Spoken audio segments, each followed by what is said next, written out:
काम नहीं आ रहा है। जो मोदी धमका रहे थे सबको और धमकियां देकर जो लोगों से डील करना चाहते थे, जेल में डालने की धमकी हो या कुछ भी हो, वह काम नहीं आ रहा है। नायडू मोदी में डील टूट गया। चंद्रबाबू नायडू और नरेंद्र मोदी में जो डील हुआ था उपराष्ट्रपति चुनाव को लेकर के, वह डील टूट गया। और नरेंद्र मोदी की वजह से टूटा, क्योंकि जो मोदी और शाह धमका रहे किसी को छोड़ूंगा नहीं, जो जिनके ऊपर केसेस हैं, जमानत पर हैं, सबको जेल में डालूंगा और खुद सारा घोट के बाहर रहेंगे, वह काम नहीं आया। नायडू और मोदी के अंदर अब दर्शकों को पता है कि 5,000 करोड़ रुपए का कुछ डील था। ऐसी खबरें निकली कि 5,000 करोड़ रुपया अतिरिक्त बजट मांगा था उपराष्ट्रपति चुनाव में वोट देने का नायडू ने। नायडू और नायडू के बेटे ने आकर के सौदेबाजी की थी वित्त मंत्री निर्मला सीतारमण से मुलाकात करके कि बजट के अलावा अतिरिक्त बजट हमें 5,000 करोड़ का चाहिए। मौके पर छक्का मारने के लिए जाने जाते हैं, ब्लैकमेलिंग जिसको कहते हैं नायडू को। लेकिन ऐसे दांव में फंसे नायडू तेलुगु अस्मिता के कि उनको डील कैंसिल करनी पड़ी। लेकिन सिर्फ तेलुगु अस्मिता को लेकर के और इंडिया गठबंधन के समर्थन में आते हुए नहीं दिख रहे हैं चंद्रबाबू नायडू। वह स्वयं को बचाने के लिए भी, क्यों कभी भी मोदी उनको भी जेल में डाल सकते हैं, यह बात समझ गए अब। तो इसलिए डील टूट गया नायडू और मोदी का। नायडू अब मोदी को देंगे तगड़ा झटका। चंद्रबाबू नायडू अब समझ गए हैं चंद्रबाबू नायडू कि अब नरेंद्र मोदी किसी के सगे नहीं है। अब समझ आया, बहुत लेट, लेकिन बहुत देर हो चुकी है तब तक, जब तक नायडू समझे हैं। और अब अगर चंद्रबाबू नायडू नहीं देंगे समर्थन, तो जैसा कि कई कार्यक्रमों से मैं कहता चला आ रहा हूं आप दर्शकों को कि नरेंद्र मोदी को भारतीय जनता पार्टी के सांसदों पर भी भरोसा नहीं है कि वो क्रॉस वोटिंग नहीं करेंगे और वो वोट देंगे, इसकी गारंटी नहीं है। और आरएसएस से लगे हुए लोग भी जो नरेंद्र मोदी से नाराज हो वह देंगे, इस बात की गारंटी नहीं है। कॉन्स्टिट्यूशन क्लब ऑफ इंडिया के अंदर वोटिंग के वक्त देख लिया गया यह चीजें कि संजीव बालियान को लोगों ने वोट नहीं दिया, राजीव प्रताप रूडी को दिया, वह भी भाजपा के ही थे। यानी कि अमित शाह और नरेंद्र मोदी की बातों को भाजपा के ही सांसद मानने से इनकार कर रहे हैं, उनके साथ नहीं खड़े हैं, उनके कहने पे वोट नहीं दे रहे हैं। दूसरी तरफ तो चंद्रबाबू नायडू भी एक बड़ा झटका हो जाएगा। चंद्रबाबू नायडू के अगर 18 वोट नहीं मिले तो मुश्किलें खड़ी हो जाएंगी। और दूसरी तरफ नीतीश वह क्रॉस कर सकते हैं, वोट क्रॉस कर सकते, अपना वोट खराब कर सकते हैं, जो नरेंद्र मोदी के लिए मुसीबत खड़ी कर देगी। और नीतीश नायडू दोनों करेंगे खेल,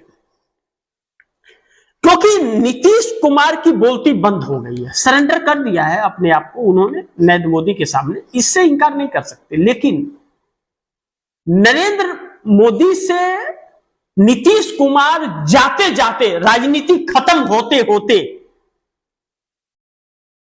नरेंद्र मोदी की भी राजनीति खत्म करने का जैसे एक साजिश, कहते हैं ना, खुद तो जाऊंगा सनम तुझे भी ले लूंगा, अब तो मैं जा ही रहा हूं, अब तो बचने वाला हूं नहीं, लेकिन तुझे भी खत्म करके जाऊंगा। इस पैटर्न पर नीतीश कुमार कुछ काम करते हुए नजर आ रहे हैं। लेकिन नीतीश और नायडू दोनों की जोड़ी मिल गई तब तो बहुत बड़ा एक खेल हो जाएगा मोदी के साथ। और यह जोड़ी नरेंद्र मोदी को मुश्किलों में डाल रही है, एन फैक्टर बड़ी मुश्किल में डाल रही है। अब मोदी अकेले पड़ गए, क्योंकि मोदी के साथ अमित शाह खड़े हैं मजबूती से, निर्मला सीतारमण खड़ी हैं मजबूती से, अश्विनी वैष्णव खड़े हैं मजबूती से, नीतीश कुमार के पार्टी के जो भाजपाई हैं, सिर्फ नाम के नीतीश की पार्टी के हैं, संजय वह खड़े हैं और ललन सिंह खड़े हैं, कुछ और हैं लेकिन बाकी नहीं है। और नायडू के लोग बगैर नायडू के कहे हुए वोट किसी को नहीं देंगे। और नायडू अलग। बी सुदर्शन रेड्डी ने खुला कहा है, बयान दिया है कि नायडू और नीतीश के लोग हमें समर्थन कर रहे हैं, हमें वोट करेंगे। अब तो दिल्ली में हड़कंप मच गया। अब एनडीए गठबंधन को मोदी ने गुलाम बना लिया। एनडीए गठबंधन को जैसे मोदी ने गुलाम बना लिया है कि ईडी, सीबीआई, इनकम टैक्स, बाकी सब प्रशासनिक शिकंजे में कस करके और उनसे अपना काम निकालो, साथ रखो। चिराग पासवान, उपेंद्र कुशवाहा, जीतन राम मांझी, एकनाथ शिंदे, देवी गौड़ा, जयंत चौधरी, अनुप्रिया पटेल, इन सबको कैद कर लिया है, अपना गुलाम बना लिया है इन सबको। यानी कि एनडीए गठबंधन को गुलाम बन लिया। अब उसमें दो मगरमच्छ है, एक चंद्रबाबू नायडू और एक नीतीश कुमार। नीतीश कुमार जो हैं वह बेहोश है, दवा ववा खा करके सोए हुए हैं, उन्हें कुछ न सुनाई दे रहा है न दिखाई दे रहा है। और चंद्रबाबू नायडू वो बेहोश नहीं है, वह जगे हुए हैं। और जब चंद्रबाबू नायडू जगे हुए हैं तो चंद्रबाबू नायडू इनकी मोदी की चाल को बड़ी भली भांति अच्छी तरह से समझ रहे हैं और वह अपना काम निकाल रहे हैं। और जब तक निकाल सकते हैं, अब चंद्रबाबू नायडू ने भी समझ लिया कि अब नरेंद्र मोदी गुठली हो चुके हैं, इनको जितना चूसना था सबने चूस लिया, अब इनके पास कुछ है नहीं। क्यों यह बातें क्यों निकल कर आ गई? 2 से 3 दिनों से खबर चल रही है कि 140 सांसद मुकेश अंबानी के संपर्क में, और मुकेश अंबानी नरेंद्र मोदी की सरकार गिराने के लिए अब काम कर रहे हैं। यह बातें नरेंद्र मोदी के लिए शुभ संकेत नहीं है। अंबानी के वजह से ही यह सरकार बनी है मोदी की, अडानी के वजह से नहीं। लेकिन अडानी को प्रमोट किया इन्होंने। मोदी की सरकार नहीं रहेगी तभी भी अंबानी की दौलत बढ़ती रहेगी, लेकिन मोदी की सरकार चली गई तो अडानी खत्म हो जाएंगे। अडानी खत्म हो जाएंगे, कहीं नजर नहीं आएंगे, लुप्त हो जाएंगे। और कहीं देश छोड़ के भाग जाए तो बड़ी बात नहीं है। अब राजा की भी जान फंसी हुई है और राजा की जान जिस तोते में है उस तोते की भी गर्दन फंसी हुई है। दोनों ही फंस गए हैं बुरी तरह से। अब ऐसे में अंबानी के 6 जगहों पर जो छापे पड़े सीबीआई के, वह पीछे पड़ गए हैं। अब आर पार का जंग शुरू हो गया है। ऐसे में उनका भी संपर्क, अब ऐसे में मोदी अकेले पड़ गए हैं। और अब देश के संविधान को बदलने की तैयारी जोर शोर से कर रही है मोदी सरकार। अब मोदी सरकार यह समझ गई है कि यह बाबा साहब भीमराव अंबेडकर का संविधान जब तक है तब तक नरेंद्र मोदी की दाल नहीं गलने वाली है। यह समझ गए नरेंद्र मोदी की दाल नहीं गलेगी जब तक वह संविधान है। अब इसलिए नरेंद्र मोदी 1 नेशन 1 इलेक्शन भी कराना चाहते हैं। तो जब तक संविधान नहीं बदलेंगे तब तक कुछ नहीं होगा। और इसी शब्द को लेकर मोदी के पास 240 आए, वह भी धोखाधड़ी से। राहुल गांधी ने सबूत पेशी किए और बाकी जगहों से आ रहा है। 79 लोकसभा सीटों पर गड़बड़ी की गई और चुनाव आयोग संलग्न है इसमें राहुल गांधी के बयानों के अनुसार। और एडीआर द्वारा जो पिटीशन सुप्रीम कोर्ट में दिया गया है उसके अनुसार 79 लोकसभा सीटों पर धांधलेबाजी करके चुनाव आयोग ने सरकार को जिताया है। इससे यह साबित होता है दूसरी तरफ कि एनडीए के घटक दल गुलाम बन गए मोदी का। या बात मान लिया जाए तो इसमें कोई शक नहीं है किसी को, क्योंकि हर तरफ से यह चीजें देखने को मिल रही है कि एनडीए गठबंधन का कोई भी व्यक्ति मोदी के खिलाफ जाने की हिम्मत नहीं कर सकता सिवाय चंद्रबाबू नायडू के, और उन्हें भी अब धमकाने का काम शुरू हो गया है। ऐसे में साजिश के तहत वन नेशन वन इलेक्शन जो कराने की कवायद की जा रही है और संविधान बदलने की, पूर्व राष्ट्रपति राम गोविंद जो नरेंद्र मोदी के रिमोट कंट्रोलर थे, उनके नेतृत्व में वन नेशन वन इलेक्शन का ड्राफ्ट बनाया जा रहा है। जिस नरेंद्र मोदी को संविधान बदलने के नाम पर बहुमत चला गया और आज अल्पमत में है, वह नरेंद्र मोदी संविधान संशोधन, संविधान समाप्त बदलने का और वन नेशन वन इलेक्शन की बात करते हैं, जब पूरा चरित्र, चाल, चेहरा और सच देश के सामने आ गया कि चुनाव आयोग ने धोखा देकर वोट चोरी करके नरेंद्र मोदी को सत्ता पर बिठाया है। कितना महत्वपूर्ण है और कितना दुर्लभ परिस्थिति है और कितना लाचार है इस देश की संस्थाएं और न्यायपालिका। सुप्रीम कोर्ट ने भी अपनी आंखों पर पट्टी बांध ली है कि स्वतः संज्ञान वह नहीं ले सकता, नहीं लेगा। और बी.आर. गवई जो चीफ जस्टिस ऑफ इंडिया हैं इस देश के सुप्रीम कोर्ट के, उनके जाने के बाद जो महाशय आ रहे हैं जस्टिस सूर्यकांत, वह तो नरेंद्र मोदी के प्रशंसक है।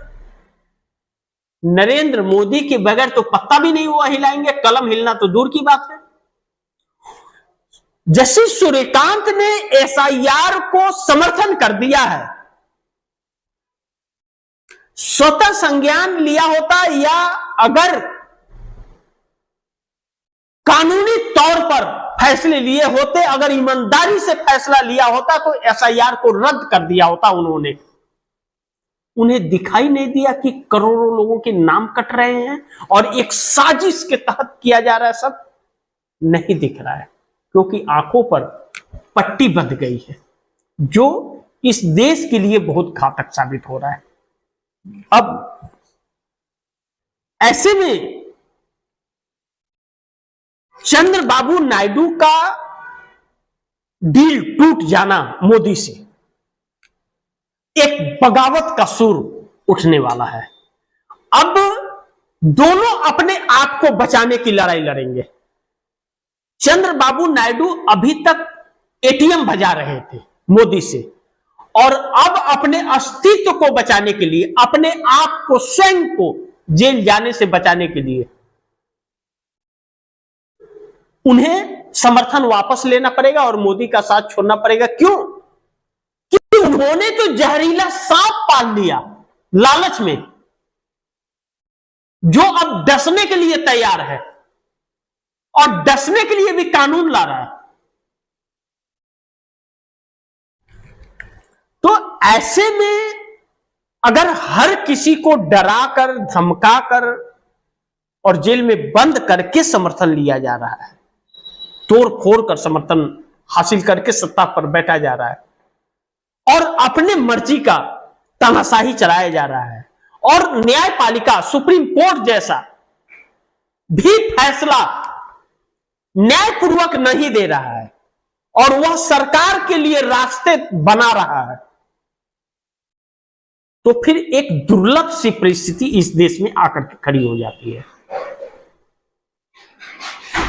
अब नरेंद्र मोदी ने 2014 से लेकर 25 तक जो वायदे किए थे, उन वायदों को अगर पूरा किया होता तो आज कोई यह बातें नहीं करता, लेकिन उन्होंने वादा खिलाफी तो किया ही, साथ में इस देश को भी गुलाम बनाने की तरफ लेकर के चले गए।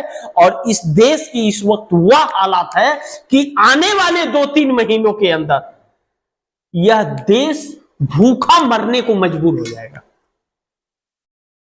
क्योंकि अमेरिका से जो झटके लग रहे हैं और यह जो चाइना के पास जा रहे हैं, चाइना में भी इनके स्वार्थ पूरे नहीं होने वाले हैं।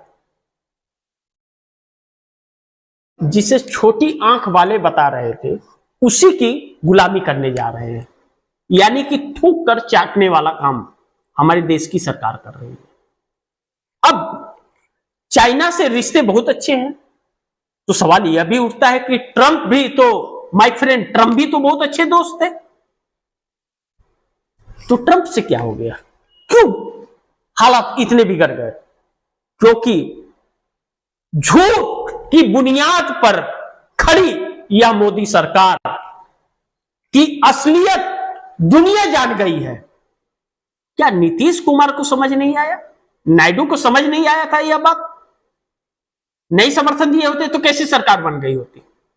लेकिन उन लोगों ने लालच में बनाया, कहते हैं ना लालच बुरी बला, लालच में, और अब उन्हें कीमत चुकानी पड़ रही है। चंद्रबाबू नायडू भी अब मजबूर हो, इसलिए डील तोड़ा। अब देखना यह होगा कि आगे क्या होता है, किस हद तक जाती है। लेकिन सुप्रीम कोर्ट से अब उम्मीदें कम हो रही है कि सुप्रीम कोर्ट लगाएगा फटकार, या सुप्रीम कोर्ट लेगा बड़ा फैसला, सुप्रीम कोर्ट देगा बड़ा फैसला। यह एक बहुत महत्वपूर्ण है। उम्मीद बहुत कम है, लेकिन कहते हैं उम्मीद पर दुनिया कायम है।